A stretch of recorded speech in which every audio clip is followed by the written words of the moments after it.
this question on permutations where we have to list down all the permutations for a given number string. So if I have 1, 2, 3, 4, I will have around 4 factorial, which is 24. So I will have 24 combinations and I need to list down those 24 combinations. So I believe that this is a very easy solve if you understand the trick here. So we will use recursion to solve this question. And yeah, I hope the question is clear. So this is the number string, suppose. Let me call this as num. Okay. This is the number string, and what I want here is that I want all the possible combination for 1, 2, 3, 4. That would be, to list a few, it would be 1, 2, 3, 4, 1, 2, 4, 3, 1, 3, 2, 4, 1, 3, 4, 2. So these are all the 24 combinations from this given string.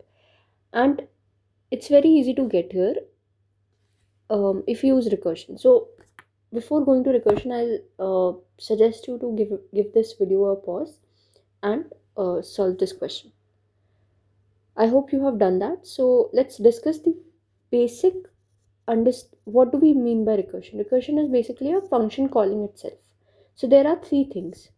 First is the base condition. Second would be the function call,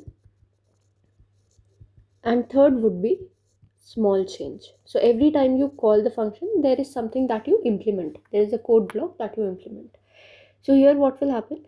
So before going there, let's understand the recursion tree. What will happen in a recursion tree? So if I have a string, say 1, 2, 3, 4, and if I call, so I'll divide it into two parts. Okay, so let me call this as num, let me call this as remaining.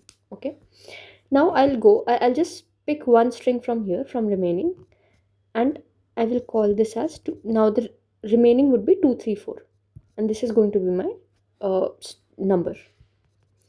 Now again I'll go and I'll have 1, 2, and 3, 4 would be remaining, correct? Then I'll go to 1, 2, 3, then I'll append 1, 2, 3, and I'll go to, and then 4 would be remaining. Then again I'll append 4 to the remaining to the number part, which is this string, and then nothing would be there. So this is going to be our base condition when the length of remaining is 0. So the base condition for this case is that length of remaining is equal to 0. That is our base condition, correct? Now let's start.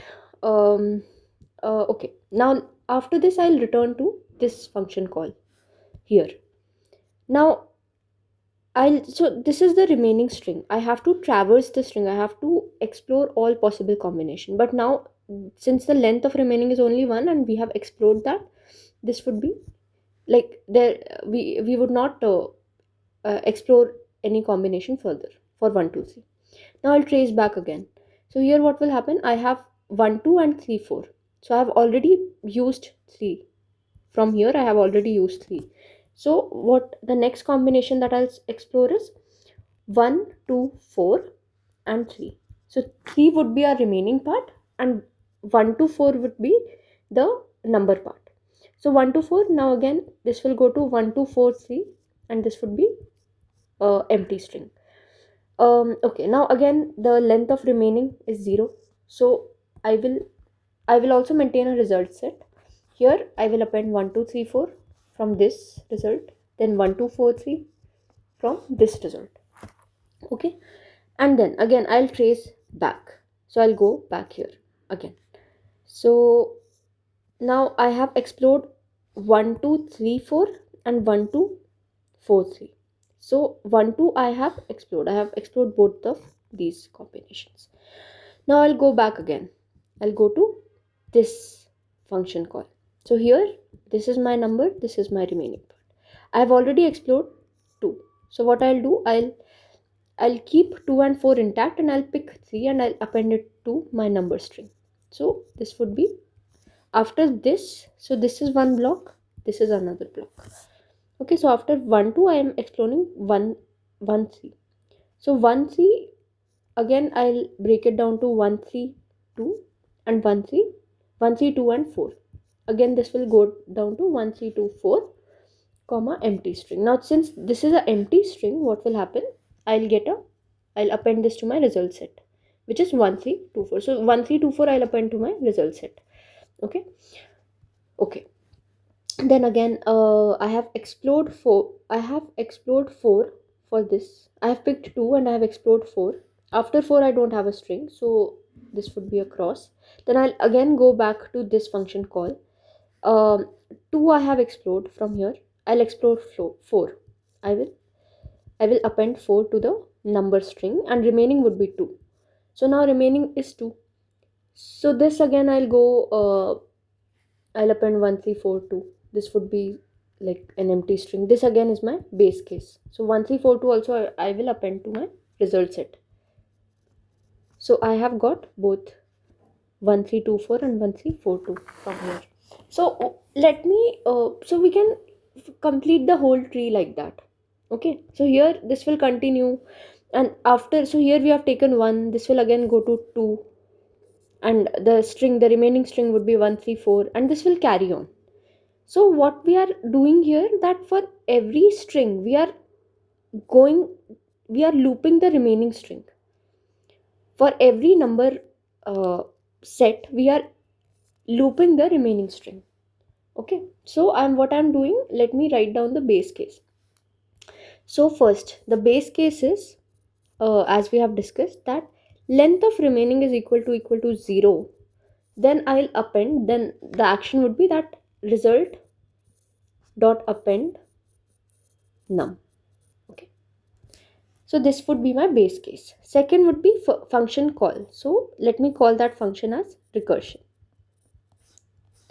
and that function will have two values, number and um, remaining.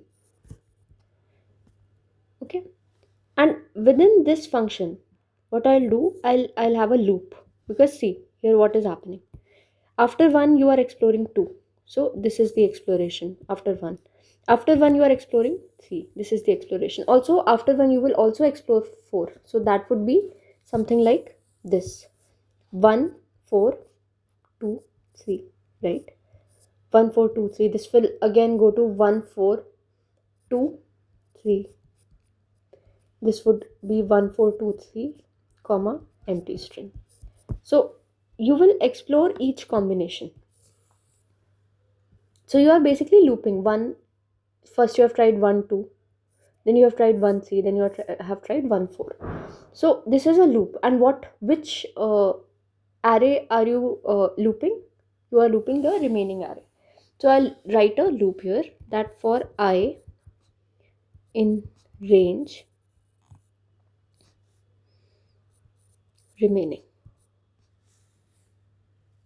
Okay, what I'll do, I'll just call recursion again, and what I'll pass here, I'll pass my number plus remaining of I, you know, correct? And then after that, after remaining of I, I'll just remove that value from my remaining. So here what I've done, I have passed 2 here, and I have removed 2 from 2 3 4. Here what I have done, I have passed 1 3 here in the number, and I have removed 3 from here, correct? So that is what I have done. So here what I'll do, I'll call number plus remaining I comma remaining of I, that is I'm just going till here. So if this is the string 1 2 3 4, and if I'm passing 1 3, so I'm taking this and this. Okay, that this would mean, this value would mean this thing, the string before the number. This means the string before the number plus the string after the number, right? So string before the number and string after the number, which is 2 4. So now this becomes our new remaining, and this becomes our number. And before this we will also have the base case. So our function would look something like this. I'll not write the base case again, I'll just call it as def recursion Here I'll pass number and remaining, and within this I'll have the base condition here, which when satisfied it will simply return. It will append to result, and then it will return, or else it will carry on with the loop for I in range. This thing, range remaining, it will just do the function call. Okay, so this is how we will solve. This is one way to solve this permutation question using recursion. So I hope you found this video helpful, and if you did, please do not shy away from liking the video and also subscribing to the channel. Until next time, thanks for watching.